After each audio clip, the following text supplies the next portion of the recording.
Hello everyone, you can see here a silver colored cement pot. This cement pot is made by my brother, but I did not take any video. So in future when we make another one, we will share the video. Money plant is a low maintenance plant. Soil should be a well-drained soil, and you can take garden soil, or even you can mix some perlite garden soil or some sand. That should be a very good content. You may be very familiar with the money plant. Money plant generally grows well in direct sunlight in garden, and in indoor places it should be potted or low light conditions.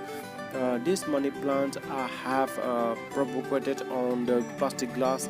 Now I'm transferring it to my cement pot. The size of the pot always depends on the size of the plant.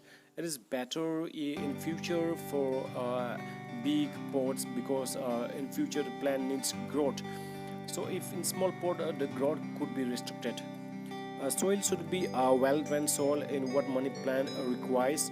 Here in this cement pot there is no drainage hole, but still I should take a very proper care for this money plant. It is a strong plant, as it can thrive when you water adequately or underwater it. Underwatering could be still okay, but overwatering can be detrimental to its growth. Watering a money plant once in 7 or 10 days is perfect for summer season. The gap cannot extend so long that the soils dry up and crack up. This money plant or golden crocus is easy to care plant. It is believed to be bring luck and fortune in the home.